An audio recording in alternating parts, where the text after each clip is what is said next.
40inbox.com here.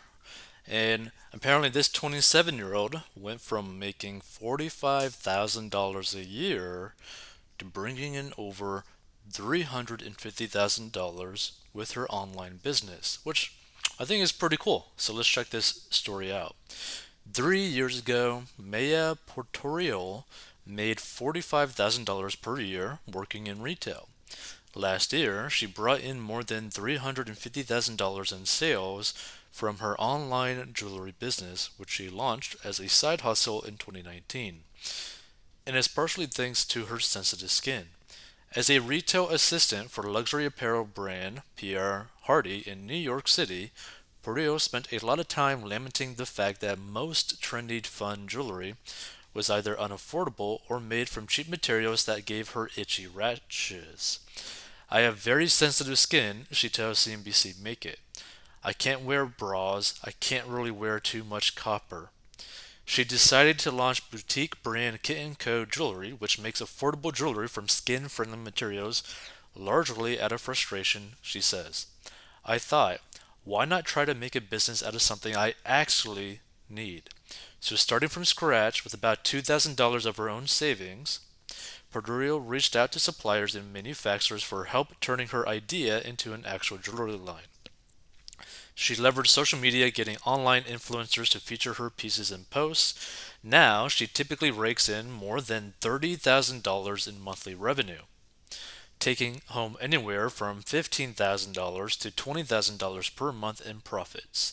She says, last year, in what Portorio describes as a big moment for her business, the rapper Saweetie wore Kit & Co. Jewelry's Mako butterfly necklace in her official music video for the single Best Friend with fellow rapper Doja Cat. I never predicted making as much as I do now, she says. I never thought it would happen this quickly. And they probably thought I was insane. Portorio had been working at a Pierre Hardy for less than 2 months when she floated the idea of starting her own brand to her colleagues, she says. They probably thought I was insane, she says. They probably still think I'm insane because I pulled it off. Inspired by entrepreneurs in her own family, her uncle and grandfather both had their own real estate business, and Portorio knew the challenges of starting her own business, so she was mostly hopeful that Kit & Co. could at least become a profitable side hustle. I just wanted to prove that I could do it, she says. At first, she chose the private label route, paying jewelry manufacturers to put her brand name on existing designs, and today, Portorio says her brand sells more than 150 different products, including rings, earrings, ear cuffs, necklaces, and anklets. Some are still private label items, but also now she creates her own jewelry designs using computer aided design programs. So, to solve the problem of her sensitive skin, Portorio says she landed on using 925 sterling silver, meaning at least 92.5% pure silver plated with rhodium, a hypoallergenic metal that coats the silver for extra protection and shine. So for the first few months, Portillo says her sales were basically non-existent. That changed after she finally got some traction direct messaging online influencers with large followings, creators whose aesthetic she felt meshed with her own, and found some willing to partner with her. As orders rolled in, she quickly learned that she was underpricing like crazy, charging $18.99 for rings that cost $7 to make. Today, her prices range from 30 rings to $250 tennis necklaces. The last piece of the puzzle was an online class taught by internet marketing entrepreneur Abu. Porter says that she learned about creating Facebook ad campaigns, writing captions, and retargeting potential customers to build brand awareness. That class alone scaled my company to a point that's unimaginable. Blah, blah, blah, blah. Basically, a $3,000 class made her $700,000. So Facebook ads has become an extensive part of my business, and it can't run without it.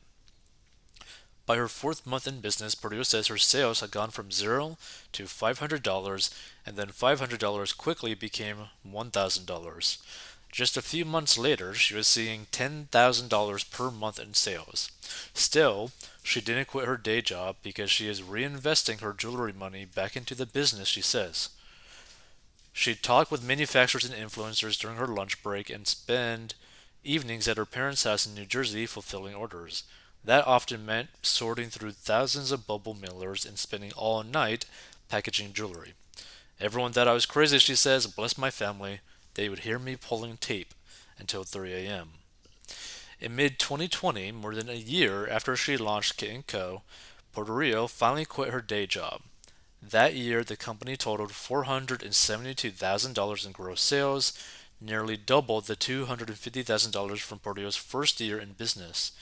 In 2021, sales dipped to $350,000 as a result of her primary manufacturer suspending operations amid the COVID-19 pandemic, Portillo says. She found a new manufacturer, but the temporary blip still affected her sales, she says.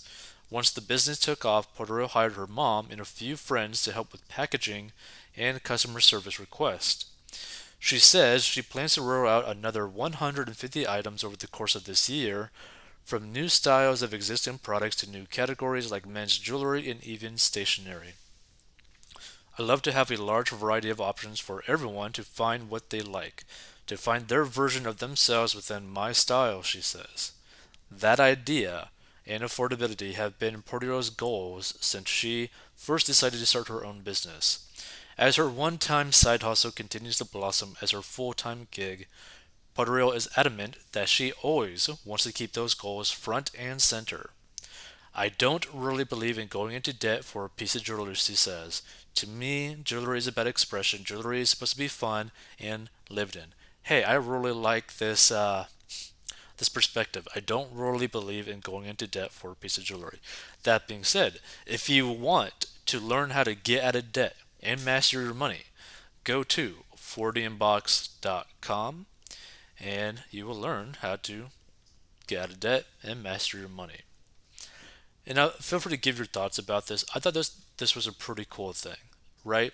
Because you had someone that started a side hustle in a very safe way, used some savings, like $2,000, and basically worked on it and kept trying, kept trying, kept trying until eventually she found a path that worked for her to then where she started to make actually some decent amount of money. And here's the thing, she did not quit her job until she made significant money. Okay?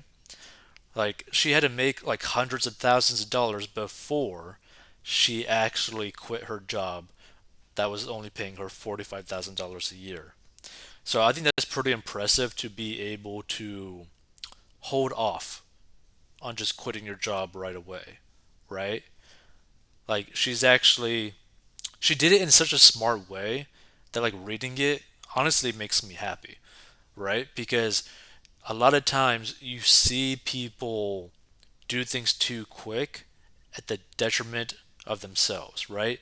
There's so many people out there that they want to create their own business or create their own little side hustle or whatever, and they just quit their job right then and there with no game plan at all, with no actual money coming in, and that is such a dangerous route to take.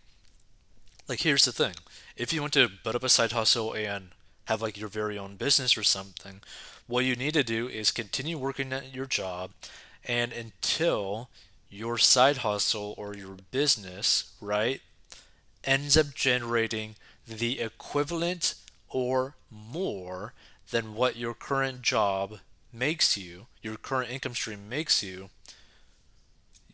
Like you can't do anything, right? Like until it gets to that point, you stay working that job, okay? But once it reaches that point of the equivalent amount or more, and it is repeatable, then you can quit your job. But even then, you may not even necessarily want to quit your job because, technically speaking, if you got some goals that you have, like financial goals, it might actually be better to keep working on both of them until you reach your goal, whatever it is it might be. Like if you want to save up and buy a house, if you want to go and invest in something that costs like a lot of money, it might be better to work your side hustle business and also your daytime job at the very same time until something ends up coming from it. So it's just like a different perspective, but always take the route that makes the most sense for you, right? You'd never just want to just quit your job without like really any savings or without any game plan. Like it's just a very bad route to go. We'll see you in future episodes. Stay tuned for more.